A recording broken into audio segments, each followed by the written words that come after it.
avons avec nous Axia Cosplay, qui fait partie de l'association Touraine Cosplay, qui vient vous présenter donc qu'est-ce que c'est le cosplay, vous faire également des présentations, animations de comment par exemple on travaille une wig, ainsi qu'une conférence pour vous présenter le cosplay, sa pratique et probablement des techniques également. Donc je vous laisse l'accueillir comme il se doit et surtout l'écouter jusqu'au bout. Voilà. Ah bah non. Bonne soirée.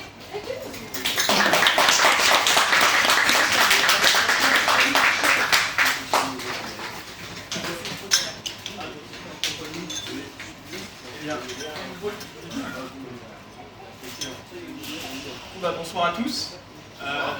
Bonsoir. Encore plus fort. Ouais. Bonsoir. Ouais, plus encore. Est-ce que c'est bon pour vous là ou pas? Oui, c'est bon. Ok. Alors déjà, je vais juste corriger juste un point. Je suis pas encore une association, je tiens à le préciser avant. Les papiers sont en train d'être faits, etc. Donc pour le moment, ce sera juste un atelier.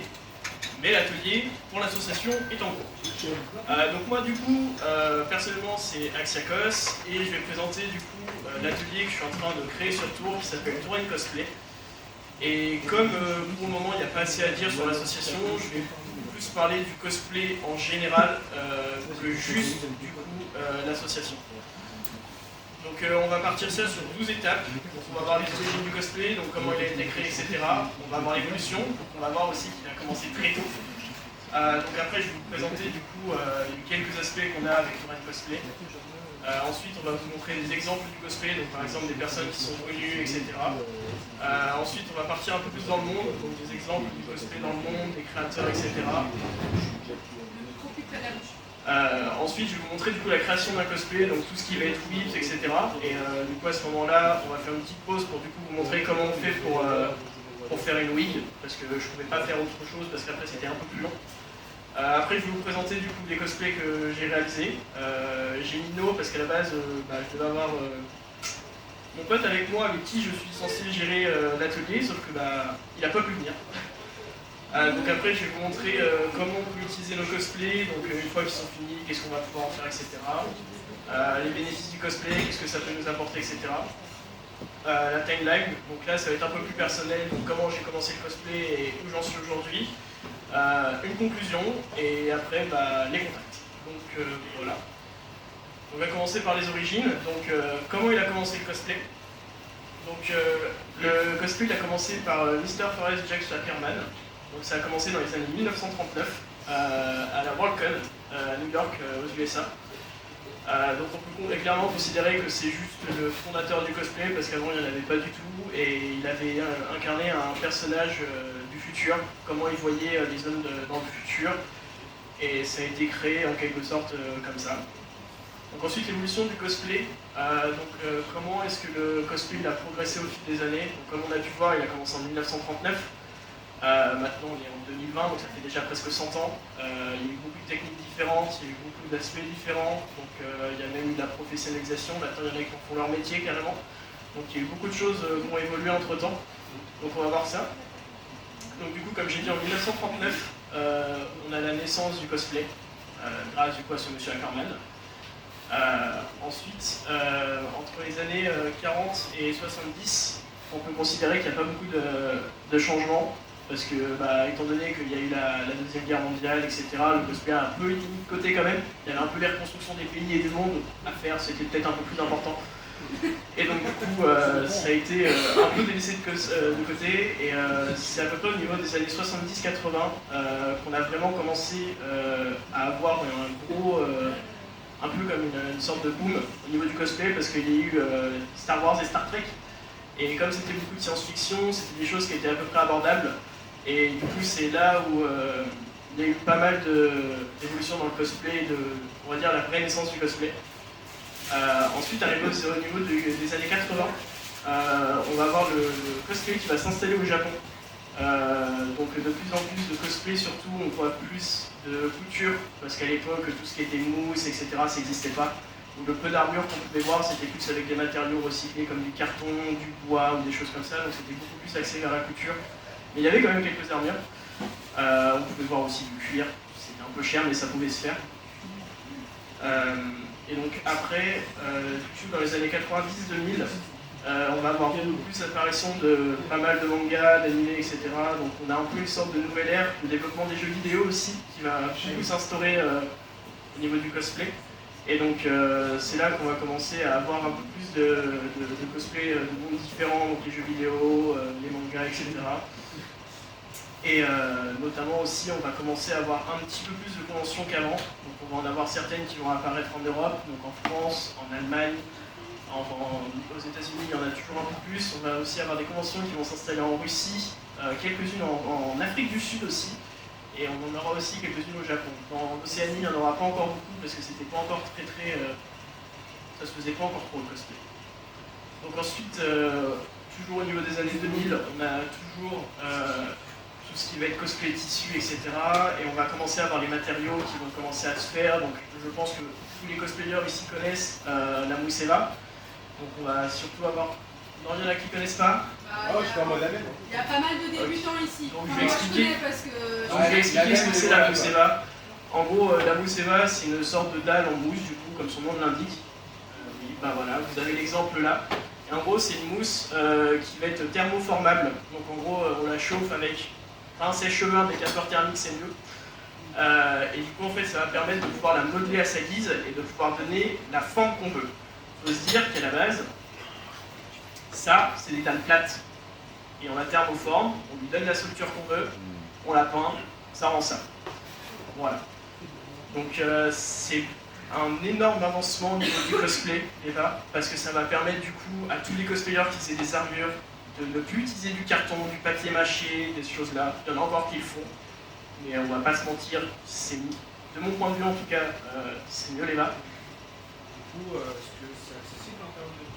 Alors, ça va être accessible, ça dépend de ce que tu appelles accessible, justement. Je pense que pour des personnes jeunes, il n'y aura pas forcément le budget, parce qu'une plaque, alors si on prend les plaques de base, donc ça va être souvent prend du 1 mètre par 1 mètre, et selon la densité, parce qu'il y a plusieurs densités, donc la densité, ça va permettre à la rigidité.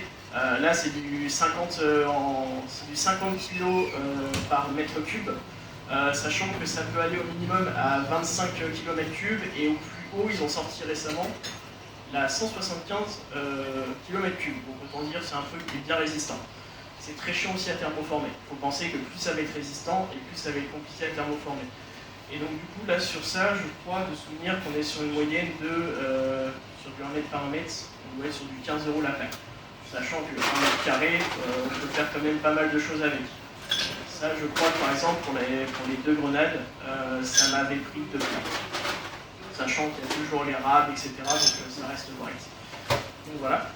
Et donc après, je reviens sur la timeline. À partir des années 2010, du coup, on va avoir encore un autre gros boom. Donc de plus en plus de mangas se font, de plus en plus, le cosplay se développe de plus en plus, on a de plus en plus de conventions. Le Japon, pareil, professionnalise le cosplay en plus, et ce qui va permettre du coup d'avoir beaucoup plus d'accessoires et de matériel dédié au cosplay. Donc là on va voir par exemple l'apparition, c'était plus réservé à un profil autre que les cosplayers, et par exemple comme j'ai expliqué tout à l'heure, les décapeurs thermiques, les ponceuses électriques aussi. Donc on va avoir ça, on va avoir aussi du coup les aérographes. Avant souvent les aérographes c'était les gros compresseurs qu'on utilisait chez les grands-parents pour les pneus. Bah, là on va avoir des tout petits compresseurs qui font pas de bruit, qui sont super pratiques. Du coup la mousse c'est pareil, ça se diversifie de plus en plus. Pardon. Et on va avoir aussi, peut-être que certains d'entre vous la connaissent aussi, Kamui Cosplay. Ça vous parle peut-être pas, c'est aussi l'une des fondatrices, j'en parlerai un petit peu plus après, du cosplay, et qui du coup a créé la foam clé. Donc la foam clé c'est la mousse. Elle l'a créée. J'apprends des choses. Et du coup en fait la foam clé ça va être la mousse texture pâte à modeler. Donc en gros on prend notre foam clé, on la modèle comme on veut, on la laisse sécher, ça fait de la mousse. C'est très pratique encore une fois, et elle a aussi créé le Worbla. Oui, elle a créé aussi le Worbla. Et donc le Worbla, c'est pareil, ça va être une texture un peu comme une plaque d'alu en exagérant. Et en fait, pareil, en la faisant thermoformer, ça va devenir tout souple. Et en gros, c'est pareil, ça va permettre de les coller sur ces pièces. Et une fois collé et que c'est séché, c'est dur comme du béton, ça bouge plus. Donc pas mal. Ouais, ça va être un peu plus cher. J'en ai jamais commandé, donc je pourrais pas dire les prix, mais je sais que c'est plus cher en tout cas. Donc voilà. Pour une plaque de 1 mètre carré, on va partir sur 25-30 euros. De 50 cm carrés. Oui, parce que sinon ça aurait été le même prix de la mousse. Oui, non, 50 cm, on part sur 25-30 euros. Ouais, ok. Donc voilà, et du coup après au niveau d'aujourd'hui, on arrive sur un gros boom du cosplay encore une fois, il y a de plus en plus de cosplayers, on a vu ça notamment avec le Covid. Le Covid a fait lancer beaucoup de personnes au niveau en premier temps dans les mangas, et beaucoup de gens après se sont vus dans les cosplays, pardon. On peut le voir notamment, moi qui ai fait pas mal de conventions, autant avant, je le voyais bien, il y avait très peu de gens, c'était on va dire une moyenne d'âge de 20-25 ans. Là maintenant on est plus sur une moyenne d'âge de 17 ans. Il y a beaucoup de personnes qui sont vers 12-13 ans, qui se sont mises au cosplay, notamment avec Attaque des Titans. On l'a bien vu, ça a fait un énorme crack. Donc on voit notamment que du coup le cosplay ça a été beaucoup plus diversifié. Comme j'ai dit tout à l'heure, maintenant il y en a qui font leur métier d'être cosplayer. Il y a des gens, ils arrivent par exemple avec des commissions. Donc par exemple, on va demander à un cosplayer par exemple d'utiliser une perruque, de lui faire un craft, par exemple des grenades. On va demander à un cosplayer plus qualifié que nous pour faire ça.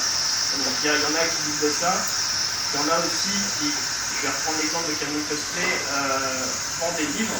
En fait, comme elle a été une des piliers, elle a permis à tout le monde, elle a créé des livres. Donc par exemple, comment vont fonctionner les systèmes électroniques, comment faire certaines parties, par exemple des cornes, des patrons de couture, etc. Enfin, elle a fait plein de trucs. Et en fait, maintenant, elle vit de ça. Elle est même sponsorisée par certaines entreprises, notamment Riot Games et d'autres. Donc elle est vraiment, c'est vraiment une des piliers. Il y en a aussi qui vivent avec les réseaux sociaux parce qu'ils sont suffisamment suivis pour avoir des revenus. Donc il y a vraiment diverses manières de pouvoir vivre du cosplay aujourd'hui. Et c'est, je pense, d'un certain point de vue, comme avant avec les youtubeurs qui étaient mal vus, je pense que petit à petit, ce sera mieux vu en tout cas. Parce que je pense qu'on dit tous, oui, je suis cosplayer professionnel. Comme il y a 10 ans avec le youtubeur professionnel, je pense qu'on va un peu rigoler au nez. Donc voilà, après on a aussi énormément le développement des concours. Par exemple, avant il y avait très peu de concours qui n'étaient pas forcément très connus, ou c'était des gros concours. Là maintenant on a beaucoup de concours qui sont différents, donc on va avoir notamment les concours qualification. Donc là par exemple il y a le CFC, donc le concours de France de cosplay. Et donc là on fait les qualifications régionales, et puis après on représente notre région au niveau de la France chaque année, pour faire simple. Ensuite on a le CG, donc c'est comme le CFC mais à l'échelle européenne. Donc là, du coup, ça va être chaque personne représente le pays. Donc il y a des qualifications dans chaque région qui après vont se concourir à l'échelle nationale et après vont représenter la France. Donc il y a ça. Et ensuite c'est pareil, il y a le WCS et là c'est à l'échelle mondiale. Donc là c'est pareil, c'est chaque pays par contre, il n'y a qu'une seule qualification à l'échelle nationale et ensuite ils vont concourir pour le mondial. Donc ça, ensuite par exemple on a aussi les défilés cosplay, donc il faut savoir du coup que les concours cosplay sont régis par des règles, comme par exemple, oui. Sachant que, alors, je vais juste rajouter, ça c'est les gros concours, Axel parle des gros concours les plus connus. Il y a quand même d'autres concours internationaux qui ne sont pas forcément aussi connus que le World Cosplay Summit ou l'European Cosplay Gathering, qui sont ceux qu'il a mentionnés, notamment par exemple en Chine. Effectivement, comme il dit, il y a des règles à respecter en concours, mais pareil, ces règles vont différer en fonction par exemple de l'Europe ou de l'Asie. En Europe, on va mettre beaucoup sur le costume, en Asie, ils vont mettre beaucoup sur la prestation. Donc, tout va dépendre en fait de où vous passez votre concours. Sauf qu'en France, en France et même en Europe, c'est 50-50. En France, tout va dépendre du concours. Il va y avoir des concours en France où ça va être 70-30 pour le costume, alors qu'en Chine, par exemple, il y a des concours où c'est 80-20, mais pour la prestation. Ça va dépendre des concours alors. Mais je sais que J'en par avais exemple, parlé avec Elofine, parce que justement, je sais et que comme elle la CFC à laquelle j'ai participé à Tours, c'était 50-50. Ouais, la CFC c'est 50-50, mais tout va Après, on va pas rentrer dans les détails parce que je pense pas qu'il y en aura beaucoup qui les font. Mais voilà, donc après, comme je disais, on a aussi les concours normaux. Donc là, c'est comme en CFC, sauf qu'il n'y a aucune qualification. C'est le même règlement, donc il faut avoir fait ses cosplays soi-même. Enfin, il y a une réglementation, un joli doc de ces stages. C'est génial. Et ensuite, du coup, là, il y a le défilé cosplay. Et là, le défilé cosplay, c'est aucune restriction. On participe comme on veut. Voilà. On n'est pas obligé d'avoir préparé quelque chose, on peut y aller en YOLO sur scène comme j'ai fait l'année dernière au Mans, c'était génial. Ouais, non mais, faut bien assumer aussi. Hein. Donc voilà. Donc là je vais vous présenter du coup l'atelier. Donc qui on est, où sommes-nous, dans quel but on a créé l'association et quelle est notre motivation. Alors il faut savoir que à la base j'avais pas du tout l'idée de partir sur un atelier ou quoi que ce soit. J'en reviendrai juste après. Et donc nous, on est un atelier du coup de cosplay. Jusque là, je pense que c'est logique dans le nom. Et toujours dans le nom, on est situé à Tours. Voilà. Donc, ouais. On s'y attend pas. Vraiment, c'est incroyable. Et donc, dans quel but on a créé l'asso à la base, en fait, j'avais besoin d'un local. Pour pouvoir faire du cosplay, parce qu'on est tous d'accord, je pense pour certains, faire ça dans la chambre, faire ça dans le salon, on a très vite plus de place. Petite pensée à Elofine qui a dû ranger son salon ouais, j'ai vu. Juste avant la question. Ouais. Et du coup, je me suis dit, ce serait bien d'avoir un atelier professionnel. J'avais un garage, le garage étant pris par un carton de déménagement, c'était pas possible non plus. Je me suis dit, bon, j'ai pas 36 solutions, il faut que je prenne un appart. Et donc du coup j'ai commencé à chercher un appartement, etc. J'ai trouvé un truc et je me suis fait en fait, plutôt que de juste garder l'atelier pour moi, ce serait bien en même temps que je puisse faire partager mes connaissances. J'en ai pas des masses non plus, mais je me dis que par exemple pour des débutants au niveau du cosplay ou autre, ça peut toujours être intéressant. Et donc je me suis dit, vas-y, tu profites et tu proposes aux gens de faire un atelier, comme ça des gens peuvent venir, tu partages tes connaissances, etc. Et c'est pour ça en fait que je me suis dit créer ça. Et donc notre motivation, c'était pas très compliqué non plus. Du coup avec mon pote, on est à beaucoup aimer partager le cosplay, nos astuces, etc. On s'entraide tous les deux énormément. Et je me suis dit, ce serait bien de faire partager ça, mais à tout le monde. Et en fait, c'est là où on s'est dit, si on partage à tout le monde, ça veut dire que tout le monde va pouvoir progresser dans le cosplay et partager ses astuces. Par exemple, moi je sais que je suis plus axé au niveau du craft, mon ami il est plus axé couture, et j'ai une autre amie qui est plus axée au niveau des perruques, etc. Et je me suis dit, en fait, si on partage tous nos connaissances mutuelles, et ben, en fait, on va tous progresser mutuellement, et forcément, ce sera que mieux. Et je me suis dit, bah, autant profiter, on a un groupe de potes qui avons tous des connaissances différentes, donc autant en profiter, et on va tous se faire partager pour qu'on puisse tous s'améliorer. Et donc c'est là qu'il y a en fait Tour & Cosplay, à la base de juste un atelier, où c'est parti avec ça.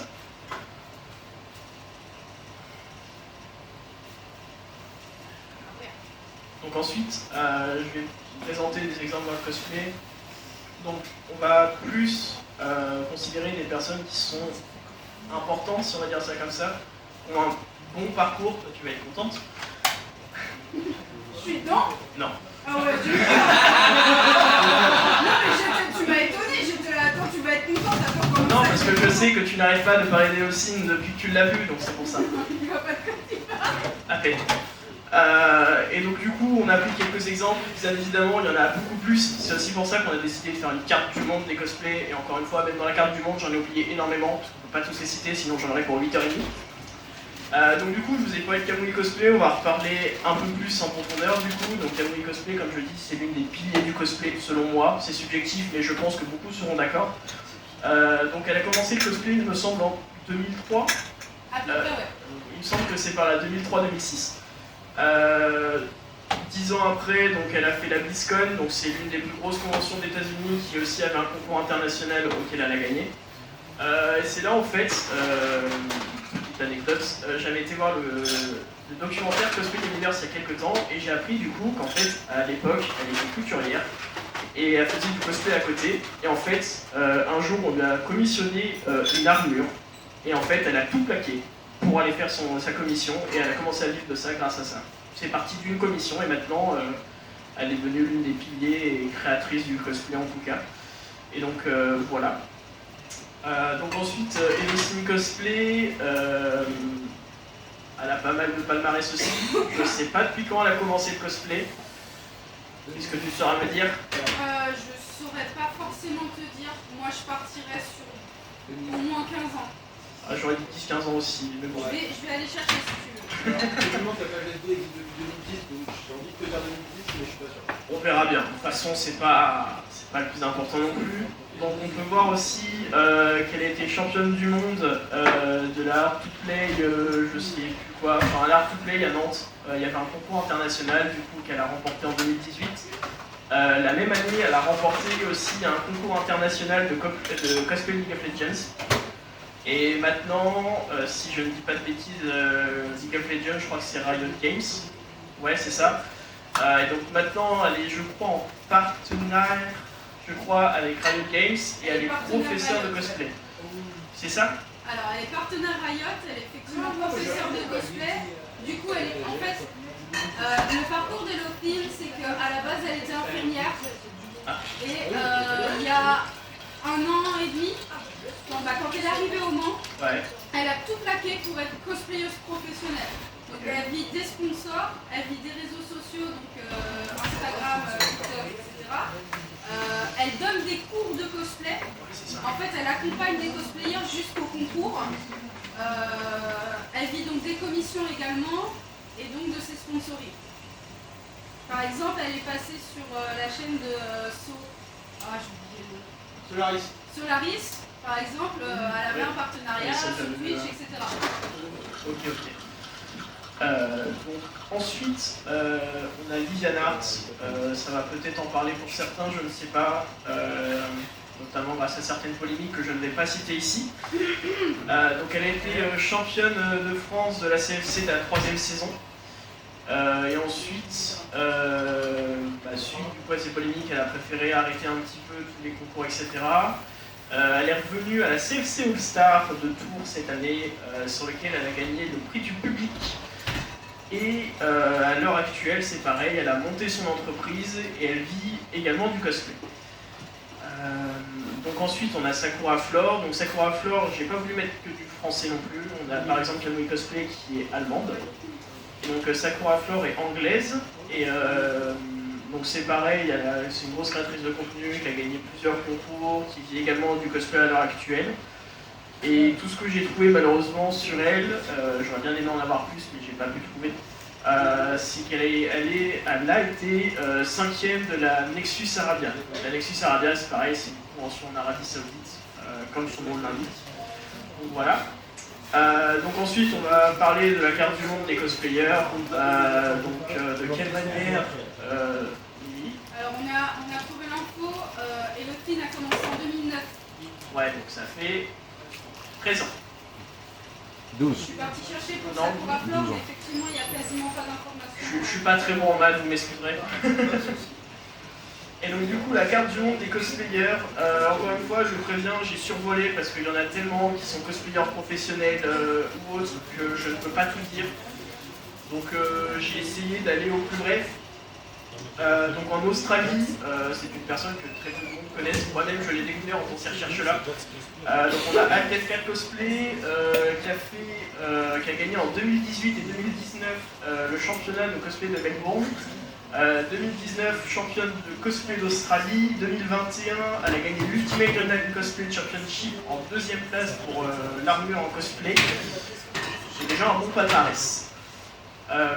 Ensuite, en Russie, il y a beaucoup de cosplayers qui en vivent, mais très peu font de concours.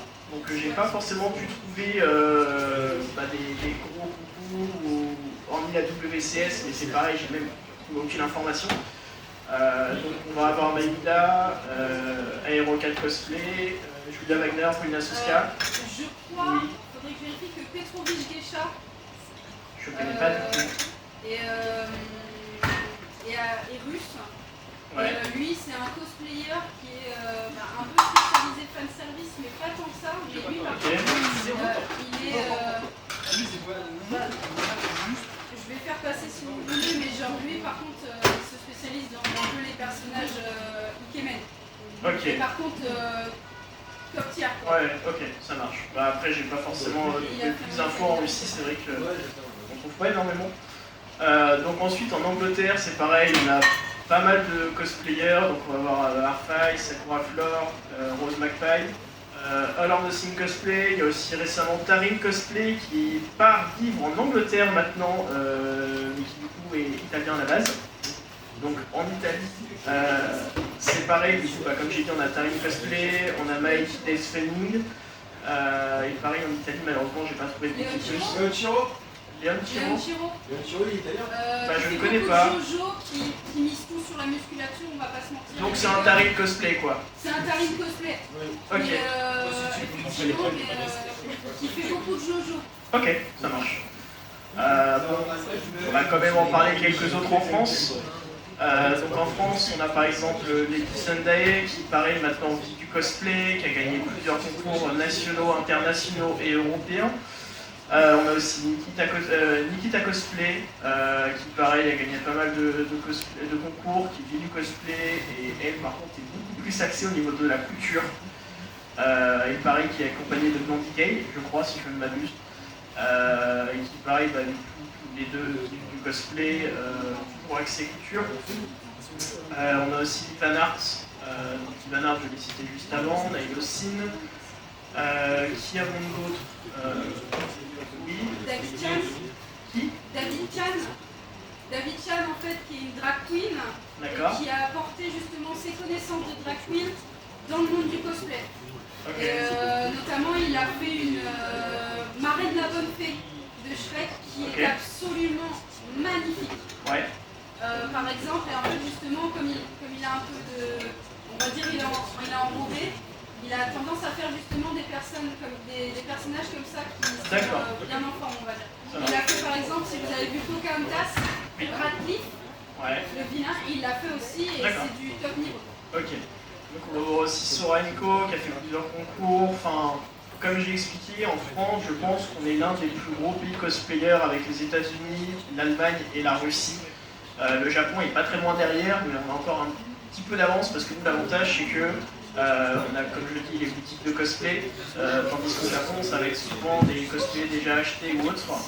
Et même à côté de ça, tout ce qui va être accès électronique, etc., c'est beaucoup plus pratique aux États-Unis, dans les autres pays qu'au Japon. Comment ? Oui, c'est vrai que le Japon, la Corée commence à bien rattraper. Il y a la Thaïlande aussi qui commence à bien se démarquer. Mais de manière générale, de toute façon, le cosplay monte de manière exponentielle et on a même l'impression que chaque pays se pousse l'un envers les autres et fait pas mal progresser au niveau du cosplay en tout cas. Donc voilà au niveau de la carte du monde. Donc après, je vais vous montrer la création d'un cosplay. Donc comment on va partir d'un cosplay à partir de rien. Et comment on arrive à des résultats corrects, voire sortables, ou ce que vous voulez. Ça dépend du niveau d'exigence qu'on a envers soi-même. Donc par exemple, là j'ai pris l'exemple de plusieurs cas. Je n'ai pas montré beaucoup de craft, parce que le craft, le souci c'est que il y aurait trop d'étapes à montrer. Alors si c'est pour montrer par exemple, on prend la mousse, on découpe la mousse, etc. Je l'expliquerai, mais je ne l'ai pas mis en photo en tout cas. Donc par exemple, pour le tissu, c'est pas compliqué. Il faut d'abord commencer à prendre une fiche mensuration de soi-même, parce que le sur-mesure, c'est toujours mieux. Et selon, par exemple, si on veut un pantalon ample, un truc serré, un truc slim, ce qu'on veut, on adapte. C'est pas le plus compliqué, donc ça, c'est l'avantage. Au niveau du tissu, on peut prendre des tissus élastiques. Enfin, le but aussi, avec le tissu, c'est qu'il faut être le plus proche du personnage. Et donc par exemple, moi, Katsuki, c'est souvent quelque chose qui m'a vu coller au niveau du corps. Et donc bah, j'ai préféré privilégier un lycra, ce qui est plutôt logique parce que c'est un tissu qui est très élastique et qui colle au corps. Donc voilà, donc, on voit par exemple qu'on commence à découper des pièces de patron, donc après on les coupe, c'est mieux, on va pas juste prendre les épingles ou les coller. Donc on va les coudre, ensuite on assemble, etc. Donc ensuite, je sais pas si vous allez voir la souris, mais du coup on a ce qu'on obtient en deuxième résultat. Donc là, bah, du coup on n'a pas les détails. Et donc après, il faut bien rajouter des détails. Par exemple, pour Katsuki, il a une croix rouge, il a les bras orange, il y a toujours des détails à rajouter. Et donc du coup, ça c'est pareil, ça va faire partie d'une autre étape. Donc du coup, là, ça va être la mise en détail. Et donc la mise en détail, ça va être pareil. Là, par exemple, ça va être de la couture. Et pour certaines coutures, ça peut être aussi des ajouts de pièces en mousse. Donc c'est pareil, ça va vraiment dépendre du cosplay qu'on veut faire. Là, je prends un exemple de ce que j'ai sous la main, parce que bien évidemment, on dépend du cosplay, ça va pas être du tout la même chose. Donc une fois, par exemple, qu'on a fait ça, on va voir aussi du coup les éléments secondaires. Donc là, j'ai fini le pantalon, là, j'ai fini le haut. Donc, par exemple, pour Katsuki, il va y avoir la ceinture à faire. Donc la ceinture, c'est pareil, ça va être un truc où il faut que ce soit un minimum serré pour que ça puisse tenir, et il faut que ça puisse avoir un minimum de mouvement. Donc qu'est-ce que j'ai fait? Le mieux à prendre, du coup, c'est l'élastique. Un élastique suffisamment large pour qu'il reprenne assez bien la largeur pour que ce soit le plus fidèle possible. Et donc, j'ai simplement cousu tout ce qu'il y avait ensemble. C'est pas très grave, c'est pas très compliqué, selon les personnes, bien évidemment. Et donc, une fois que c'est assemblé, c'est fini, il n'y a plus à y toucher. Là, c'est par exemple, pareil, pour des coups, mon pote, il avait à faire les jambières. Donc les jambières, c'est pareil, c'est les pièces, pareil, avec les patronages, comme on fait ici, pour le pantalon. C'est des pièces différentes, forcément, parce que c'est pas les mêmes choses. Et par exemple, là, si on peut voir, on voit que c'est rembourré. Et donc en fait, là, il a utilisé ce qu'on appelle de la ouate. Et donc la ouate, en fait, ça va être tout ce que vous allez trouver dans vos peluches. L'espèce de mousse qui gratte un peu, là, qui n'est pas très agréable d'ailleurs. Et donc en fait, on va mettre ça à l'intérieur, et c'est ce qui va permettre de donner du volume à l'intérieur, et du coup, ce qui va permettre de donner cet effet volumique. Et donc c'est comme ça qu'il a fait ça. Et donc après, là, c'était une petite photo de nos avancements du cosplay qu'on a pu voir, enfin qu'on peut voir en tout cas sur la dernière photo. Donc là, il n'y a pas grand chose, hormis qu'on a pas mal progressé. Et donc là, j'ai quand même mis, moi aussi, il y a une photo de craft, excusez-moi.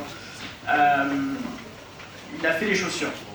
Donc là, les chaussures, c'est pareil, il est parti d'une base de chaussures. Et à la suite de ça, qu'est-ce qu'il a fait du coup? C'est qu'il a pris sa mousse et il a fait en sorte que ça puisse être pareil, le plus fidèle possible au design. Donc il a découpé la mousse pour que ça puisse se faire, il l'a poncé, assemblé, etc. Et en plein le résultat. Et après des mois d'acharnement, de sueur, de sang, de larmes, tout ce que vous voulez, un cosplay ça met du temps, mine de rien. Pour vous donner un ordre d'idée, chacun de nos cosplays c'est plus de 250 heures de travail, 10 mois de travail, très long, vraiment très très long. Oui. Alors ça va dépendre du costume que vous faites. Moi, je sais que j'ai un costume, je l'ai fait en une après-midi. Effectivement, ça va dépendre des cosplays. Mais celui-là, en tout cas. Après, ça va dépendre. Je peux reprendre aussi l'exemple d'un autre cosplay que j'ai fait. Comme tu dis, un cosplay m'a pris 6 heures. Ça va vraiment dépendre des cosplays. Le souci, c'est que là, il y a du détail partout. On a voulu mettre des systèmes électroniques. On ne savait pas faire de système électronique. Autant vous dire que la soudure, pas une bonne idée quand on ne connaît pas. C'est pas évident quand même, hein. Donc voilà, il y avait pas mal de complications, mais au bout de 8 mois, on a fini par s'en sortir et on a participé du coup à la CFC. Le Mister à la gauche de moi était dauphin. Donc c'est plutôt cool. Ensuite, du coup, la présentation du cosplay. Après, on va attaquer du coup à la création d'une wig, qui va pas être très long, mais on va le faire quand même. J'ai voulu mettre les cosplays aussi de mon pote, mais malheureusement, oui, il y a une photo dossier, ouais. Ouais, tout à droite. Vas-y, fais-toi plaisir. Enfin, faites-vous plaisir, parce que vous êtes plusieurs, mais je vois surtout une qui est intéressée. Et donc du coup, après j'ai refait une autre version de Bakugo, mais cette fois-ci dans la version du 3e film, où j'ai été extrêmement déçu parce que nous avons vu la tenue que 3 minutes. Mais c'est pas grave. Et du coup, après, étant un grand fan de Black Panther, je me devais de faire Yuno. Et donc, voilà un Yuno, pas un Yuno normal, mais c'est pas grave, dans sa version Spirit. Donc, voilà. Donc, avant du coup de partir sur l'utilisation des cosplays, je vais vous montrer comment on fait une wig. Donc, ça va pas être très très compliqué, de toute façon. Je vais lâcher le micro.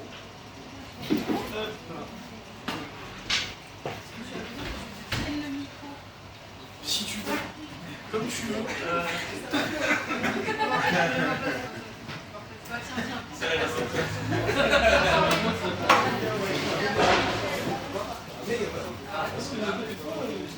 Je dis merci. Allez, C'est chaud. Je retranscris. Alors, est-ce que tout le monde va voir comme ça? Non, alors, au pire, tout le monde m'entend là. Ouais, bah voilà. Est-ce que tout le monde voit? Ça va aller? De toute façon, ça va pas être très long parce que je vais pas pouvoir faire une wig entière parce qu'une wig entière ça demande 3-4 heures. Donc je vais montrer à peu près les bases. Je vais expliquer après comment on fait plus en détail. Parce que là, par exemple, si je la fais vraiment, je devrais laver ma wig déjà en premier temps, mettre de l'assouplissant pour que les cheveux soient un peu mieux que ça. Ensuite, la faire sécher bien évidemment. Je devrais devoir aussi soit la gaufrer, soit la crêper, donc avec un gaufreur un peigne. Une fois que c'est fait, un bon coup de lame pour lui laisser maintenir le volume, et ensuite on crêpe ou on lisse selon si on a utilisé un gaufreur. Une fois tout fait ça, on recommence à donner le volume, et là on fait la forme de la wig voulue. J'ai pas le temps de faire ça, donc on va faire le BABA, c'est-à-dire juste les pics. Bon, là en l'occurrence c'est censé être excusé. On va faire... Ouais, bah la service pour Nanami, vous m'excuserez. C'est pas compliqué. Excuse-moi. Oui. Demoiselle là-bas qui a une question. Oui. Pour filmer?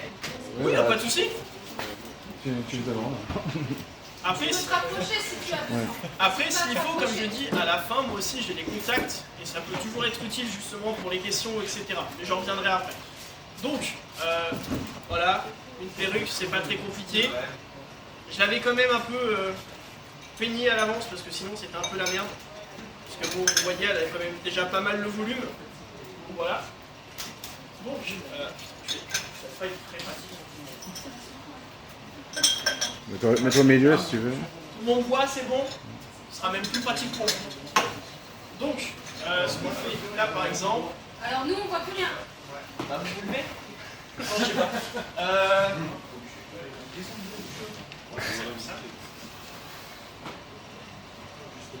Ça passe. C'est bon?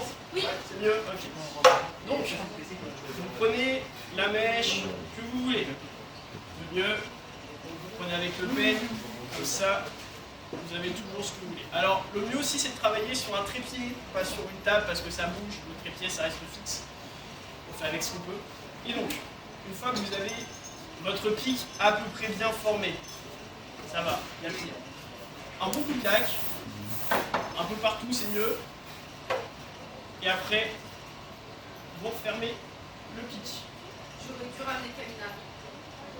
Parce que tu voulais que je te fasse ta wig, c'est ça? Non, non, mais je veux dire, Kaminari, j'aurais pu utiliser comme exemple, j'aurais pu le faire en suivant tes instructions.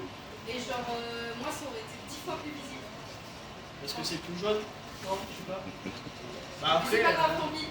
ça va, mais en noir. Je t'assure, on voit très bien. Bon, bah voilà, parfait. Donc, Moi, voilà. je suis. Donc une fois que vous avez fait, on va dire, les pics principaux, après ça dépend, il y en a qui vont commencer par les cheveux, enfin par l'avant plutôt, parce qu'au niveau du visage, vous commencez à voir. Ça peut être l'arrière aussi, parce que l'arrière c'est très chiant, parce qu'avec tous les cheveux qui sont au bout, c'est pas pratique à coiffer. Donc ça va vraiment dépendre de la perruque, ça va dépendre de quel personnage on veut faire, ça va dépendre de comment on travaille. Moi selon les wigs, je vais pas travailler de la même manière. Donc là, par exemple, du coup, bah là c'est pareil, ça va être le même principe à peu près partout de toute manière.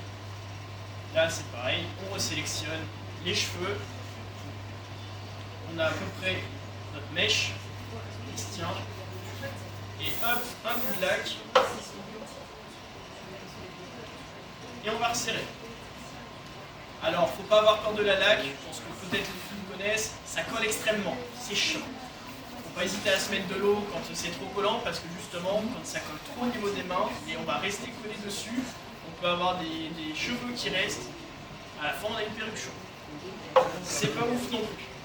Donc là, voilà. Donc après, par exemple, ici, bon, on voit que je l'ai fait pas mal de fois parce que les mèches sont déjà préparées. Mais du coup, là, on voit qu'il y a une mèche au niveau du centre. Le même principe, hop, un coup de lac, et c'est pareil. On ramène, et hop là. Alors comme je dis, le truc c'est que bon, Katsuki il a des pics partout. Donc il n'y a pas grand chose de différent à faire. Et par exemple, si je prends un exemple avec Junko Enoshima, je ne sais pas si vous connaissez, Un perso bouclé, bref, un perso qui a les cheveux bouclés, on va pas aller plus loin. Le mieux par exemple, c'est que avant que vous fassiez soit la crêpée, la gonflée ou quoi que ce soit, vous faites des tresses bien serrées. Comme ça, quand vous les défaites, quand vous les laissez bien 2-3 jours pour être sûr d'avoir un bon tressage, vous défaites vos tresses et vous allez avoir les cheveux bouclés tout court. Après, si vous avez un boucleur, je crois, vous pouvez l'utiliser aussi, ça va plus vite. Mais attention, parce que comme c'est des cheveux synthétiques, la température, ça ne résiste pas. On en voit les frais, je ne sais pas si vous le voyez, mais les cheveux, j'ai voulu utiliser le gonfleur justement. À la base, c'était des cheveux lisses, maintenant ils sont tout gonflés justement. Donc j'ai niqué ma wig, tant pis pour moi, et bien fait pour moi. Je vais apprendre mes erreurs. Et c'est justement pour ça qu'il faut faire gaffe. La température, oui. Le gaufreur, en fait, ça va être comme un lisseur. Et la seule différence qu'il va avoir, c'est qu'au lieu d'avoir des plaques lisses, ça va être des plaques crantées. Voilà, c'est ça. Et donc, il faut faire gaffe, justement, parce que si vous avez une température trop haute, je ne saurais pas vous dire, parce que ça peut dépendre aussi comment sont faits vos cheveux. Enfin, les cheveux de la perruque, ça peut être plus ou moins synthétique, ça peut être fait de matières différentes. Ça va être des températures différentes au niveau de la température qu'on peut accepter avant que ça fasse ce résultat-là. Donc voilà. Donc après, je ne vais pas faire tous les pics, mais vous avez, je pense, peut-être compris le principe en tout cas. Une fois que vous avez fini, le mieux que vous avez fait tous vos spikes, que vous avez tout fini votre wig, peu importe la wig, il faut repasser un bon coup de laque dessus, comme ça va permettre de tout fixer. J'ai jamais fait avec Camille Harry, du coup je suis obligée de la refaire à chaque convention. Je suis obligé de la refaire aussi parce que moi je bouge trop et j'ai pas de la bonne laque. Après c'est pareil au niveau des lacs, il y en a qui fonctionnent plus que d'autres.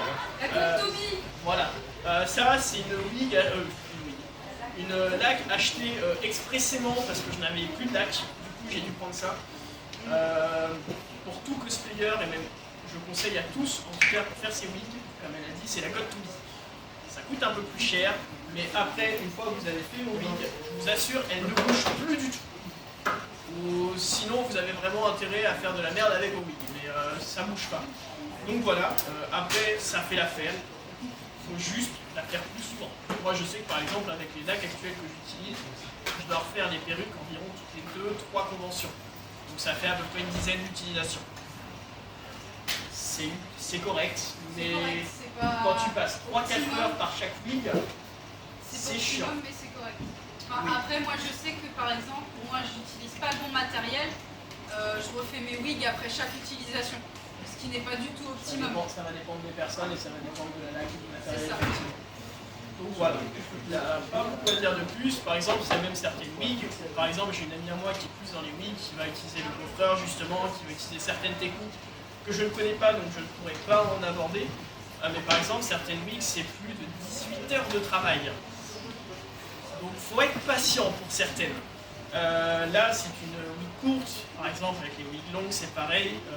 Je sais pas si... Bah si, j'ai internet, je vais pouvoir vous montrer, il va y avoir monsieur Junko. Junko.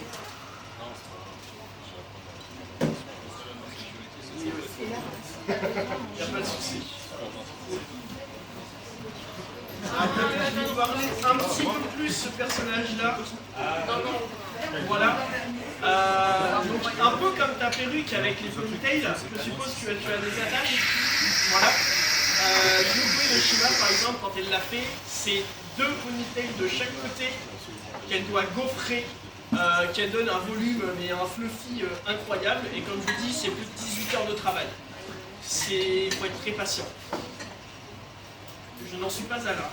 J'ai encore pas ce style en wig, mais bon, pour certaines perruques, il faut se dire qu'il faut être prêt à le faire. Donc voilà. Si vous avez des questions au niveau des perruques, oui. Moi j'ai juste une question, c'est bien choisir sa wig. Alors bien choisir sa wig. Alors ne lui demandez pas à lui, il les achète à l'arrache. Non. Ça résiste. Parce que j'ai fait l'erreur d'acheter en conjonction. Alors non, surtout pas. Ça, c'est la pire chose à faire. C'est bien ce que j'ai fait l'erreur. Ok. Donc, alors, du coup, pour tout le monde, si jamais un jour vous êtes amené si jamais un jour vous êtes amené à faire des conventions, n'achetez jamais les perruques en convention. Et pareil pour les lentilles, c'est de très mauvaise qualité, oui. Alors les lentilles, tout va dépendre parce que moi j'ai trouvé des très bonnes lentilles en convention. Bah, pour les quelques que j'ai achetés, je t'avouerai, j'ai toujours été déçu. Jamais eu de problème, donc je pense que ça va être alors- un petit bonheur la chance quoi. Mais... Alors soit au petit bonheur la chance, soit au niveau de tes yeux. Parce que pourtant j'ai des bons yeux, moi mes yeux on ne s'est pas accepté. Alors après, voilà, ça va dépendre parce que normalement quand on porte des lentilles, on doit faire un examen ophtalmique pour voir si on est apte ou pas. Et c'est normalement, je ne l'ai pas fait. Qui l'a fait déjà? Non mais Quel c'est... lycéen l'a fait? Mais c'est vrai que c'est mieux à le faire parce que si on n'est pas compatible au niveau des lentilles, on peut avoir des gros problèmes. C'est pour ça qu'il est préférable de le faire. Donc c'est surtout pour ça. Après, libre à vous de le faire, ça ne le regarde pas. Mais voilà, donc au niveau des lentilles, du coup, bah, si vous voulez en acheter en convention, faites-le. Mais en tout cas, les wigs, je déconseille. Souvent, ça va être des wigs... Comment? Je l'ai fait une fois. Moi aussi. Ça va être des wigs qui sont pas garnis. Donc quand je dis pas garnis, ça veut dire qu'ils vont pas avoir assez de cheveux pour donner du volume. Ça va être des wigs souvent qui vont avoir cet aspect un peu brillant, synthétique, qu'on a l'impression d'avoir acheté, vous savez, dans les magasins de fêtes, là, à côté de chez nous. C'est vraiment pas de la bonne qualité. En plus, ils en profitent pour faire gonfler les prix parce qu'on est en convention. C'est vraiment pas la chose que je conseille le plus. Après, on va avoir des magasins qui sont un peu plus spécialisés dans les perruques. J'en ai pas en tête, je pense notamment à Miss Clo. Je l'avais en tête parce que justement on a commencé à parler perruques et j'ai vu un peu. Je sais pas si TD Eyes, c'est pareil, ils font. Alors TD Eyes, je crois que c'est que des lentilles. Que des lentilles. Unixo, je crois, fait quelques perruques. Mais non, les perruques quasiment professionnelles, Je que t'avoue, tout le ouais. monde utilise. Je saurais pas Il y a un dire. concours chaque. Ah, je vais pas. Bref, c'est pas très grave. Même ça, je vous avouerai, pour avoir acheté des perruques qui sont sur AliExpress, Amazon ou autre, Ma cabinarie, elle vient d'Amazon. voilà. Ça, c'est moi qui ai payé. Mais vraiment, vous regardez, c'est pas très compliqué, ça va dépendre de votre budget aussi forcément. Mais, Arda Wig. et ben je connaissais pas. Alors Arda Wig, c'est des professionnels de la perruque. En fait, Vas-y, vas-y. Alors, je vais en profiter, je vais piquer un petit peu la parole à Atia. Faut savoir que on a fait un petit historique du cosplay. Faut savoir que dans les années 2010, pour trouver une perruque, c'était la croix et la bannière. Vraiment, c'est-à-dire qu'il fallait... Si on ne faisait pas à l'époque, moi j'ai commencé en 2013. Pour trouver une perruque à l'époque, c'était la croix et la bannière. Il fallait aller sur les tréfonds des enfers, des sites cosplay, etc. pour trouver la bonne perruque. Pour être sûr, c'était vraiment, mais voilà.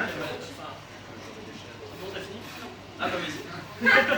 Alors maintenant, aujourd'hui, on a de la chance, c'est-à-dire que comme le cosplay s'est énormément démocratisé, notamment ces 5 dernières années, quasiment tous les sites de cosplay ou de perruques ou autres font des très bonnes perruques. C'est pareil, maintenant on peut trouver des très bonnes perruques sur Amazon.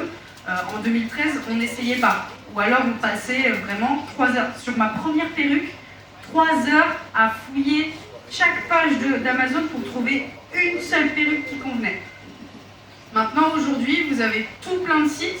Et en fait, à l'époque, le seul qui était vraiment fiable, mais du coup qui est vraiment cher, c'était Arda Wig, qui est vraiment spécialiste de la perruque cosplay et qui organise du coup chaque année un concours international de perruques qui peut être assez impressionnant. Je pourrais vous montrer des images après, par exemple des gens qui réalisent des bateaux entiers en perruque avec que de l'Arda Wig. Donc ça c'est ce que je conseille, j'en ai une, j'ose même pas y toucher parce que j'ai peur de la foirer, il faut que je demande à une amie. Voilà. Donc en fait voilà, moi ce que je conseille c'est effectivement fouillez bien Amazon, regardez bien les reviews, les commentaires, etc. On a la chance maintenant, à notre époque, de pouvoir avoir des perruques facilement accessibles, facilement trouvables. Et je reviens aussi sur ça, c'est qu'il ne faut pas oublier qu'il y a 10-15 ans, justement, tout ce qui était site de dropshipping, donc pas Amazon, mais AliExpress, ces choses-là n'existaient pas. parce qu'on peut voir que maintenant il y en a beaucoup qui achètent sur ça. Et on a beau en penser ce qu'on veut, mais mine de rien, pour en avoir déjà acheté, les qualités sont quand même plus que correctes. Elle vient notamment d'AliExpress. La qualité, ça fait 4 ans que je l'ai. Elle commence à avoir son vécu, elle fait toujours l'affaire. Donc même en regardant bien les avis, en regardant les commentaires, ou même comme elle a dit Tagara, en regardant juste les photos, etc., on peut quand même trouver un avis qui est plutôt correct et avoir une bonne idée de la perruque qu'on peut avoir quand on va l'acheter. Mais vraiment, il faut faire très attention justement aux commentaires et aux notations qui sont dessus parce que c'est le plus important. Pareil, même aussi, ce qu'on peut faire, c'est regarder les sites commerçants qui les vendent. Il n'y en a pas forcément énormément qui le font, mais ça peut toujours être intéressant parce qu'on peut voir justement si ça va être un magasin spécialisé dans les wigs ou pas. Et mine de rien, ça peut être déjà un bon indicateur de savoir si la qualité va être au rendez-vous ou pas. Donc voilà. Est-ce qu'il y a d'autres questions concernant les perruques ou pas? Non. Bon. Ok. Et bon, on va continuer du coup. Donc les utilisations du cosplay. Ah oui. Alors, pas une question, un conseil, parce que ça, j'ai appris ça, faut que je partage. Il y a 2 types de perruques. Il y a la perruque comme ça, qui a du coup une frange. Comme mademoiselle, vous avez une perruque avec une frange. Il y a également ce qu'on appelle les front lace, c'est-à-dire qui ont une ligne de cheveux qui paraît très réaliste. Elles sont souvent plus chères, par contre la qualité, le rendu est très bon. Un conseil pour les front lace, donc celles qui ont du coup une ligne de cheveux très belle, allez voir vos coiffeurs, les coiffeurs africains du coin. C'est pas une blague parce que eux ils en utilisent tous les jours des front lace. Les coiffeurs tout court d'ailleurs. Et ils ont des conseils, mais vraiment au top niveau. Donc si jamais un jour vous savez pas trop quoi faire de votre perruque, de votre front lace, et que vous voulez des bons conseils, allez voir, je vous en supplie, vos coiffeurs africains du coin, parce que franchement, c'est vraiment des conseils de top niveau, et eux ils vont être super contents de nous voir venir pour des conseils.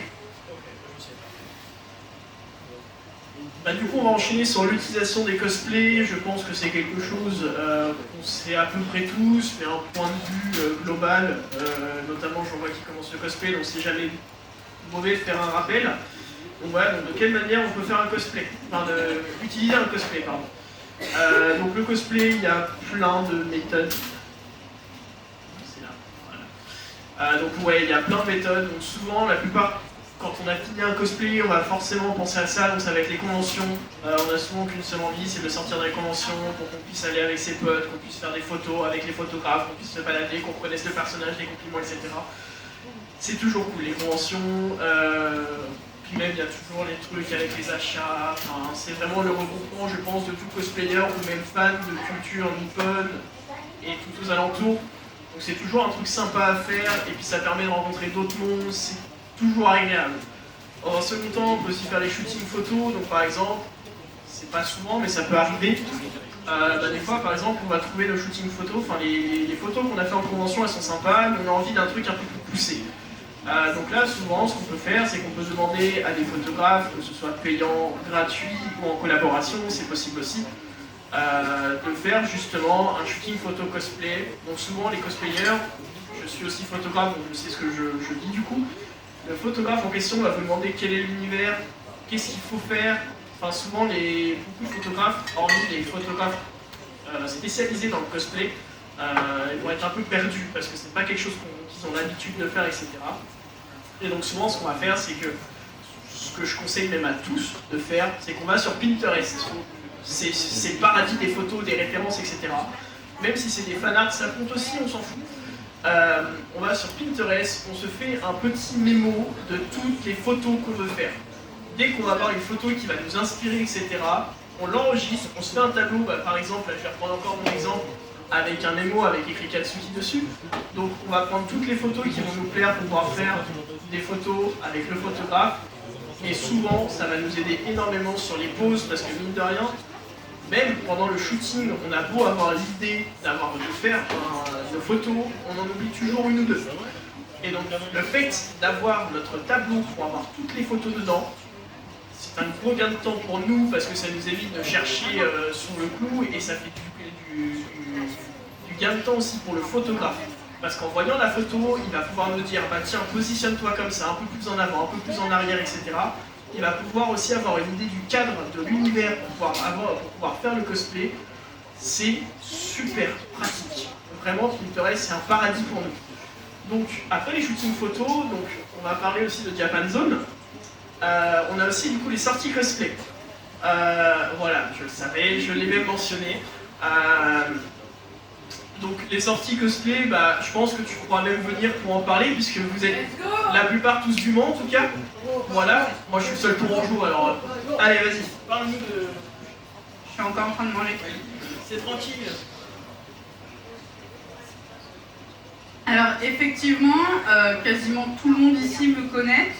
Certains d'entre vous ont participé à des sorties cosplay que j'ai organisées. En fait, sur le Mans, on a une association, la Japan Zone, qui est spécialiste dans l'événementiel et l'animation autour du Japon. Toi, ta bouche. Et du coup, moi, je suis responsable du pôle cosplay. Et chaque année, pendant les vacances, j'organise des sorties cosplay où justement le but, ça va être de se rencontrer entre cosplayers, de se rencontrer avec des photographes également, et ainsi de pouvoir organiser des shootings photos, organiser des animations comme des blind tests par exemple, afin que tout le monde puisse justement partager ses connaissances en termes par exemple de pose, en termes de prise de photos, en termes de... pour réfléchir un shooting photo. Et il faut savoir que c'est pas un concept qui est inhérent à la Japan Zone, c'est-à-dire qu'on peut retrouver des sorties cosplay partout, il y en a sur Angers, il y en a sur Tours, il y en a sur Paris, il y en a absolument partout. Sans forcément avoir des associations, souvent avec des associations, notamment je pense en Normandie, il y a une très bonne association de cosplay en Normandie, à Caen, ouais.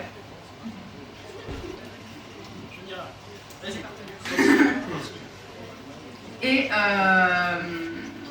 du coup, les sorties cosplay, ça sert à la fois à se socialiser, parce qu'effectivement il y a beaucoup de cosplayers qui n'ont pas forcément l'occasion de beaucoup sortir leur costume, ou de rencontrer d'autres personnes, et également donc à avoir une occasion d'utiliser nos costumes, de réaliser des shootings photos, et surtout de s'amuser en famille. En fait, c'est comme une mini-convention, sans les stands, sans les concours, c'est juste se retrouver entre amis, entre cosplayers. Je pense que j'ai pas besoin de dire beaucoup plus au niveau des sorties cosplay. Comme je dis, en ligne, forcément, ça peut pas forcément être au niveau d'association, ça peut être entre amis. Moi, je sais que par exemple, c'est pareil, ça m'arrive de proposer à des amis justement de faire des sorties parce que, étant photographe, ça peut leur être pratique aussi pour pouvoir faire des photos. Toujours pratique aussi, avoir un peu de photographe dans le cosplay, mine de rien, au moins on sait les poses, on sait tout ça. Donc voilà. Donc hormis tout ça, du coup on a aussi plusieurs autres choses. On peut avoir les concours, donc comme j'ai mentionné tout à l'heure, la plupart des concours qu'on peut avoir, l'avantage qu'on a, enfin pas forcément l'avantage, mais c'est que comme maintenant le cosplay est presque devenu un art, finalement c'est un art, il y a des gens qui sont plus ou moins fiers de leur cosplay, etc. Donc on va en avoir par exemple qui vont vouloir participer au concours comme moi j'ai pu faire, et donc selon moi, c'est un peu comme une concrétisation du cosplay qu'on a pu faire, parce que finalement, comme j'ai expliqué tout à l'heure sur la création du cosplay, c'est qu'on commence à faire un cosplay, moi comme j'ai dit, j'ai mis 8 mois à le faire, j'ai mis beaucoup de temps dessus, pas mal d'investissement aussi, et forcément on a envie de le montrer en concours, on a envie d'avoir un avis professionnel dessus, parce que forcément il y a les jurys, on a des retours aussi quand on passe en concours, et ça permet aussi de progresser, d'apprendre de nos erreurs, etc. Et donc c'est vachement pratique, selon moi c'est très bénéfique de pouvoir faire des concours cosplay. Donc voilà, je ne l'ai pas mentionné aussi dessus, mais par exemple on peut aussi avoir des œuvres caritatives, oui. Par exemple dans les hôpitaux. Il y a beaucoup, par exemple, des hôpitaux pour enfants qui recherchent, par exemple, des personnes qui vont être cosplayées en Spider-Man, en des choses comme ça. Et je trouve ça super cool parce que finalement, ça permet aux enfants qui sont à l'hôpital, qui ne sont pas forcément en bonne forme, etc., mine de rien, juste pouvoir les voir sourire et de voir leur héros, c'est juste top. Oui. On avait un projet comme ça, Ouais. avec la Japan Zone. Le souci, c'est qu'on n'a aucun cosplayer DC Disney Comics, ou ouais. Marvel ou C'est comics. ça qui est compliqué. Du coup, ça fait que si on vient, on se retrouve avec que des cosplayers du fin fond des enfers. Par exemple, Chainsaw Man, ça passerait pas à l'hôpital. C'est pas ouf, effectivement. Donc, c'est que- Tu connais pas les gens de Deadpool, Kojanda chez des Cosplay? enfants à l'hôpital, ça passe Alors, pas non plus. Hein. Fun fact, ça passe apparemment puisqu'une association lyonnaise l'a fait plusieurs fois avec des super-héros dans les hôpitaux. Et Alors, c'est passé. Des super-héros, oui. Je suis pas sûr qu'un mec en tronçonneuse, Non, mais ça je passe. parle de Deadpool. Non, mais on parle de Deadpool. Ah oui, non, mais Deadpool, c'est connu, donc ça va aller. Mais après, comme je dis, c'est que si on prend les exemples de personnages comme Denji, ici Denji, c'est bof, c'est comme moi, si je vais en Bakugo, alors peut-être que les jeunes vont connaître. Bah, mais du je coup, me- ça risque plus de passer. Oui, ça risque. Ça passerait bien à l'hôpital. Ça passerait bien, disons vous aussi, mais ce que je veux dire, c'est que ça va pas être. Parce que souvent, quand on demande dans des œuvres caritatives pour des choses comme ça va plus être sur un public qui va être entre 5 et 12 ans à peu près. Je pense que je suis à peu près dans la bonne fourchette. Et le souci, c'est que à cet âge-là, tu regardes peut-être des animés, mais ça va pas forcément être des gros trucs ou des trucs d'horreur entre guillemets comme Chainsaw Man. Même One Piece, le souci, oui. Alors, désolé, je te coupe, mais on serait surpris. J'ai travaillé avec des enfants en école primaire, Ouais. justement en atelier cosplay avec la Japan Zone, pour justement faire découvrir le cosplay auprès d'une école primaire. Les gamins, effectivement, âgés entre 8 et entre 7 et 10 ans, qui m'ont sorti Izuku Midoriya, qui m'ont sorti du Sailor Moon, qui m'ont sorti des personnages, et moi j'étais là, mais Parce que le truc, c'est comme j'expliquais tout à l'heure, c'est que la culture nippone et plus généralement des mangas précisément maintenant elle se démocratise de plus en plus. C'est parce que par exemple, on regarde les studios Ghibli qui sont des trucs qui sont accessibles pour tous, même s'il y a quelques trucs, donc voilà. Ça reste des choses qui sont accessibles, et puis il y a quand même de plus en plus de cosplays qui sont de mangas qui sont accessibles pour tous. Et c'est vrai que c'est super parce que finalement ça permet aux jeunes de commencer avec des trucs entre guillemets tout mignons, tout beaux, et puis au fur et à mesure ils grandissent avec ça, puis ils vont pouvoir découvrir de nouvelles choses au fur et à mesure, et puis ils finissent à regarder d'autres univers. Et finalement en fait on voit bien que le cosplay ça se démocratise de plus en plus, quoi. Donc voilà. J'ai fait plusieurs interventions en école primaire sur Le Mans, avec des petits en CM1, CM2, et ouais, je peux garantir que les gamins, quand c'est au début de l'intervention, je demandais qui connaît les mangas, Ouais, c'est ça. qui en lit, voilà, qui regarde des animés, encore plus. Généralement par classe, t'en avais quoi? 2, maxi, Ouais. qui regardaient pas d'animé, qui lisaient pas de manga. Bah oui, en fin de compte, ça m'étonne même pas, parce que, comme je dis, c'est que ça se démocratise tellement de plus en plus que finalement, maintenant, c'est devenu un truc lambda d'en regarder. C'est comme devenu des dessins animés quand on était petits, on regardait l'âne trop ou les Barbapapa. Il y a le facteur générationnel. Ouais, c'est ça. Encore plus ceux qui sont en primaire, en fin de primaire, les darons, ils ont grandi. C'est ça, ils ont grandi avec ça. Le club Dorothée, ils ont changé de force. Voilà, c'est ça. Donc finalement, ça s'est démocratisé, et je pense que même à l'avenir, comme notre génération en regarde pareil de plus en plus, je pense que la génération d'encore après va être encore plus dedans. Pas forcément dans le cosplay, mais au moins dans les mangas animés, parce que le cosplay c'est vraiment. Ça reste une branche du manga animé ou autre, mais ça reste dedans, quoi. Ensuite, parce qu'on va peut-être continuer, donc j'ai voulu aborder aussi les bénéfices du cosplay, donc qu'est-ce que le cosplay nous apporte personnellement. Alors, j'ai parlé de manière générale, après il y aura forcément des choses qui vont peut-être vous sentir plus personnelles ou pas du tout même, parce que ça va vraiment dépendre des personnes. Donc c'est au bon vouloir. Donc on va aborder les points positifs, les points négatifs, l'évolution personnelle, et ce qu'il faut en retenir. J'ai trouvé cette petite image, je vais partir sur ça, et ensuite je vais compléter du coup avec l'évolution personnelle et ce qu'il faut en retenir. Comme je dis, dans toutes les passions, n'importe quoi, on va toujours avoir des choses positives comme négatives, il faut s'y attendre malheureusement. Et donc du coup, c'est pas pour autant qu'il faut se décourager, parce que c'est pas parce qu'on va être sur quelque chose de mauvais, qu'on va passer sur une mauvaise phase, qu'il faut baisser les bras. C'est un métier selon moi, c'est un art, c'est une passion. Il ne faut pas baisser les bras au moindre truc, parce que sinon il y aura beaucoup de domaines dans lesquels on va baisser les bras, et c'est pas forcément le meilleur. Donc on va commencer par la tristesse. La tristesse, bah, ça peut être plein de choses. Ça peut être par exemple le simple fait qu'on a abîmé notre cosplay. Par exemple, moi j'ai cassé mon épée 1 heure après l'ouverture d'une convention, j'étais très content, j'ai même pas pu faire de photos avec. Donc voilà, ça peut être aussi, bah, par exemple, on était en plein craft, ou même couture, bah, par exemple on n'a pas réussi notre couture, on n'a pas réussi notre craft, notre peinture à la bavé, ça peut être plein de choses. Ensuite, la peur, la peur ça va être un peu pareil, donc la peur de ne pas réussir ce qu'on fait, la peur de ne pas être à la hauteur des attentes du cosplay qu'on veut faire. Par exemple, il y a un cosplay qu'on veut faire, on veut vraiment qu'il soit le plus proche et le plus fidèle possible. Par exemple, on peut avoir un petit problème, par exemple, on n'a pas choisi un bon tissu, moi ça m'est arrivé. On peut avoir aussi, par exemple, pas assez de matériaux, et par exemple c'est en rupture de stock, et comme on est en rush, on est un peu dans la merde. Pas la bonne peinture, enfin ça peut être pas mal de choses. Pareil, la peur, parce que ça peut être quelque chose de fragile qui peut se casser facilement. Ça peut être plein de choses.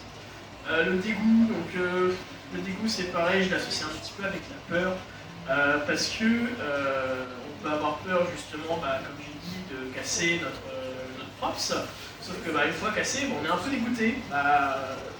On l'a pu, on est obligé de le recommencer, soit c'est en pleine convention comme moi et on peut rien faire, ou soit on fait avec, on recommence si on a le temps, ou on fait une autre version, enfin ça peut être pas mal de choses. Le dégoût aussi, ça peut malheureusement être aussi sur les réseaux sociaux.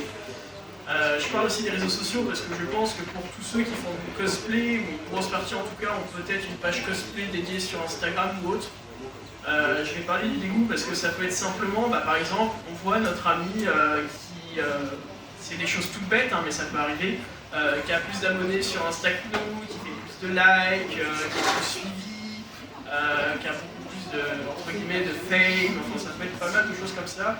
Et c'est pas quelque chose qu'il faut prendre mal, parce qu'on peut se dire, d'un autre point de vue, si on prend un côté positif, le dégoût, ça peut être en mode, je suis dégoûté peut-être qu'il me surpasse, mais d'un autre côté, moi en fait, ça va me donner encore plus la hargne, le punch pour pouvoir me surpasser et pour pouvoir faire des choses encore plus propres, etc. Et je reprends l'exemple, par exemple, avec mon meilleur ami. On va dire qu'on est sur un pied d'égalité pour ne pas faire de différence ou quoi que ce soit. Mais le truc, c'est que, on l'a bien, comme je l'ai dit, il a été représenté, il est représentant du Dauphin, donc c'est la seconde place de la région Centre-Val de Loire en cosplay. Et forcément, moi d'un autre côté, j'étais un petit peu dégoûté parce qu'on a fourni tous les deux un travail monumental. On a tous les deux fait le cosplay ensemble, on a tous les deux suivi comme pas possible, etc. Pour qu'au final, en fin de compte, ce soit un de nous deux qui soit pris. Donc forcément, ça dégoûte un peu, mais d'un autre côté, pour moi, ça a été vraiment un gros moteur de motivation et de boost pour me dire, vas-y en fait, genre, t'as gagné, maintenant, il a été dauphin, maintenant c'est à toi de carrément le surpasser et de passer la première place. Et vraiment, ça peut être, le dégoût, ça peut être aussi du coup une manière de booster les choses et vraiment de pousser le truc pour être un bon moteur de motivation et de surpasser ses limites. Et le dégoût, du coup, ça peut ne pas être quelque chose de mauvais selon moi. La colère, ensuite, ça va être un petit peu pareil. La colère, on est en colère, par exemple, d'avoir cassé notre prof, de ne pas avoir réussi, par exemple, un concours parce qu'on n'a pas fait ce qu'on voulait. Pareil sur les réseaux sociaux parce que notre ami réussit plus. C'est un peu pareil, selon moi, le dégoût et la colère, sauf que ça va être deux manières différentes d'interpréter l'envie, on va dire ça comme ça, d'une autre personne, ou même de soi-même, comme je dis, du coup, avec la colère pour avoir cassé des trucs, etc. Donc c'est un petit peu plus vaste, mais la colère, ça, de toute façon, ça apporte rien. On va se le cacher, quand on est en colère, souvent on va taper partout, on va s'énerver, c'est jamais bon, et le mieux souvent, c'est garder son calme. On sait tous, c'est plus facile à dire qu'à faire, mais garder son calme, parfois, c'est la meilleure des solutions. Voilà. La joie, il y a tellement de raisons pour la joie, comme je le dis, il y a les rencontres en convention, les conventions elles-mêmes, le fait de faire de belles photos,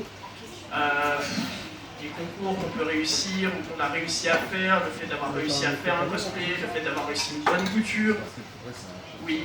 Les petits plaisirs simples, qu'on nous reconnaisse, Oui, effectivement, que ce soit au nom du personnage comme notre nom personnel pour notre pseudonyme, on va dire ça comme ça. C'est vrai que c'est très très gratifiant aussi, ou même par exemple les messages qu'on a par exemple sur Instagram en mode ah tu vas à cette convention, trop bien, j'ai trop hâte de te voir. Juste ça on se dit bah putain en fait on arrive à donner de la joie et c'est juste trop bien en fait. Et donc vraiment la joie je pense que c'est quand même une grosse partie du cosplay. Parce qu'il y a plein de choses pour lesquelles on peut être joyeux etc. Et c'est vrai que c'est cool. Alors après, on voit la surprise, le truc c'est que j'ai pas forcément trouvé beaucoup de choses sur la surprise. Genre par exemple, comme je reviens sur les conventions, bah par exemple, on savait pas qu'il y avait un de nos potes en convention, on le voit, on se dit ah putain c'est vrai que ça fait super longtemps qu'on s'est pas vu, toujours plaisant. Pareil, les concours, je pense que c'est une des plus grosses surprises qu'on peut avoir. Quand on gagne un concours, on ne s'y attend pas. C'est un peu le but. Mais quand on voit ça, par exemple, moi je sais que quand, je reprends l'exemple encore du concours que j'ai passé, quand j'ai fait le concours et que j'ai vu que mon meilleur pote il a été deuxième, j'étais trop content et pour dire à quel point on était content, on a fondu en larmes tous les deux en fait. On était tellement contents que tout le stress, tout ça, il est descendu et voilà, oui. Pour la surprise, encore une fois, les petits plaisirs simples. Ah, on m'a reconnu. Ouais, c'est vrai. En fait, il y a beaucoup d'exemples qui peuvent servir à toutes les émotions de la roue. Quand on nous reconnaît, en général, ça va être des émotions positives. Quand on nous fait un mauvais commentaire, ça va être des émotions négatives. Et en fait, ce que Axia nous dit là, c'est que le cosplay, ça intensifie en fait les émotions tout simplement parce que on met énormément de travail dans nos costumes et en fait tout commentaire sur nos costumes va recevoir une réponse qui est beaucoup plus intense que si on allait en convention ou en rassemblement de manière civile. C'est vrai. Et donc ensuite, l'évolution personnelle. Merci. Donc l'évolution personnelle, j'ai commencé le cosplay, je vais en parler après, en 2018. J'ai vu beaucoup de changements en 2018, enfin depuis 2018. C'est-à-dire que par exemple, avant j'étais très timide, j'étais très casané, etc. Maintenant je suis plus une personne qui va venir vers les gens, qui va pas hésiter à venir parler. Donc c'est pas mal d'aspects positifs dans le cosplay. Après forcément on a toujours du négatif, mais c'est vraiment une minorité selon moi. Parce qu'il n'y a pas forcément d'aspect négatif sur une évolution personnelle. Donc vraiment au niveau de l'évolution, moi, si je dois en retenir quelque chose, c'est le fait d'avoir pu faire de la timidité, de pouvoir venir voir les gens. Et mine de rien, c'est tout con, mais d'avoir pu se faire des amis, parce que avant j'en avais pas forcément, hormis un. Et maintenant je ne compte même plus. Donc vraiment ça apporte beaucoup de choses. Et donc ce qu'il faut en retenir, je dirais surtout, parce que c'est toujours important de retenir, c'est qu'on a quand même pas mal de choses positives, mine de rien, comme je dis, ça va être de progresser personnellement, ça va être de progresser, quand je dis personnellement, ça va être humainement parlant, et ça peut être aussi au niveau du cosplay, de voir ses progressions. Je vous montrerai après mon évolution dans le cosplay. Il y a quand même une belle marge. C'est pas trop mal, je trouve que je m'en sors pas trop mal. Je crois que je me rappelle de certains dossiers. Oui. Est-ce que personnellement, vous avez des... Tu peux me tutoyer. Non mais même dans en général. ceux que tu connais, est-ce que il y a des connaissances qui ont pris tellement le step-up qui sont devenus aujourd'hui cosplayers pro entre guillemets ou modèles? Alors des gens que je connais personnellement, non. Et par exemple, ça peut être des personnes que j'ai commencé à suivre à leur tout début de carrière, qui par exemple avaient 100, 200 abonnés et qui maintenant en ont 30 000. Donc je ne peux pas dire que je les connais personnellement parce que c'est juste des gens que je suivais avec qui je ne parlais pas forcément. Mais effectivement, il y a toujours des gens qui on a vu leur... Enfin, par exemple, je recite encore mon meilleur ami, il a commencé dans le cosplay quasiment en même temps que moi, et j'en vois déjà que maintenant, il commence à faire des commissions, il commence à faire des prints, enfin voilà, ça... Peut-être qu'il deviendra cosplayer professionnel un jour, et je lui souhaite vraiment. Après, on ne sait pas, ça va dépendre aussi de ses autres projets d'avenir, etc. Mais c'est vrai qu'il a les moyens, en tout cas, pour l'être. Tu avais une question, il me semble. Non, moi c'était pour rebondir, c'est que moi par contre, effectivement, j'ai des amis proches Ouais. que j'ai vu peut-être pas devenir professionnels, mais par exemple, ils sont salariés par exemple d'une association, ils sont salariés par exemple d'une entreprise pour les anniversaires, Ok. par exemple. Donc ça peut être ça va être un dérivé en quelque sorte du cosplay. Ça va être un dérivé de cosplay. Alors ils ont toujours leur travail. Donc ça va être une manière d'arrondir les fins de mois. Voilà, on va dire ils arrondissent les fins de mois avec ça, ils prennent des commissions. Donc c'est du semi-professionnel en fait. Et moi je les ai connus il y a 6 ans. Oula, quand même. Il y a 6 ans, ils n'avaient pas forcément. 2017, j'ai découvert les conventions du coup avec Japan Tour simplement en ayant vu une affiche dans la ville et je me suis dit bah de toute façon à cette époque j'aimais bien les mangas, j'aimais bien les animés, je me suis dit bah pourquoi pas aller venir voir, pourquoi pas découvrir simplement. Et donc j'y suis allé avec un de mes meilleurs amis et en fait c'est à ce moment-là où j'ai découvert le cosplay et je me suis dit mais en fait fais ça. Genre parce que je savais que j'étais quelqu'un qui était relativement manuel et je me suis dit mais pourquoi pas en fait parce que c'est genre trop bien tout simplement. Et donc un an après, donc en 2018, me voilà de retour à Japan Tour, sauf que cette fois-ci je me suis dit bah vas-y en cosplay. Et donc cette fois-ci j'avais demandé à ma mère parce qu'à l'époque je n'avais mais vraiment aucun skill en cosplay. Je ne savais pas coudre, je ne savais pas faire de craft, je ne savais rien faire.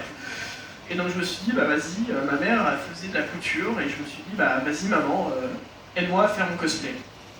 Et donc bah je pense que pour beaucoup de mamans elles sont toujours un peu gentilles quand on leur demande de l'aide. Et donc elle m'avait dit, bah ok, on le fait. Et donc Elle aurait dit non. bah j'aurais Si, elle n'aurait jamais existé. si, mais peut-être un peu plus tard. Donc voilà, et sauf que maman m'avait dit mais c'est bon, on a le temps pour faire si peu, sauf que j'ai commencé mon premier cosplay en rush cosplay. Yes. Je l'ai fait en 2 jours. Mon Donc, premier c'était pareil. voilà. 3 heures. Ouais, C'est un Luffy donc. oui, je me rappelle, tu m'avais aussi montré les photos. J'ai rien montré du tout. Non, mais tranquille. Après, on voit, si vous voyez, j'ai pas de perruque non plus. Hein. Là, c'était une belle bombe achetée dans les grandes surfaces que j'ai utilisée pour me teindre les cheveux. On commence tous un jour quelque part. Donc voilà. Donc pareil, l'année d'après, donc 2019, c'est là où vraiment je progresse un peu plus dans le cosplay. Donc c'est là où j'ai fait mon premier Katsuki. Je vous montrerai la photo après. Et donc j'ai fait mon premier Katsuki et c'est là où en fait à l'époque 2019 c'était encore très à la mode My Hero. Et donc en fait... Ça se lançait bien. Ouais. Dans le sens où la saison 3 elle est sortie en 2010. Première rencontre cosplay, donc avec des amis avec qui je suis encore en contact, etc. Et donc 2019 vraiment c'est, on va dire, l'année clé où ça a permis de me faire vraiment des rencontres. Donc, je vais vous montrer ce petit Katsuki qui n'est pas ouf du tout.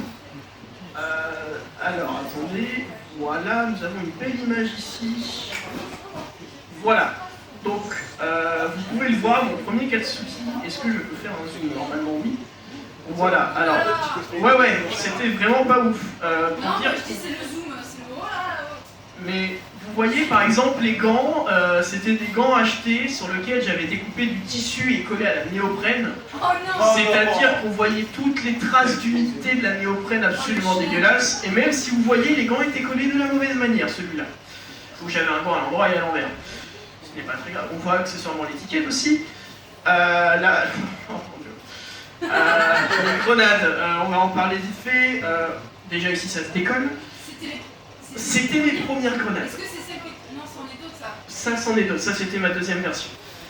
Donc la mousse, je vous déconseille, du coup, avec mon expérience, de ne jamais acheter de mousse à Decathlon. C'est de la mousse. Ça va dépendre desquelles. pas la travailler. Non, c'était pas de la bonne mousse. En fait, j'avais vu après les bonnes mousses à Decathlon.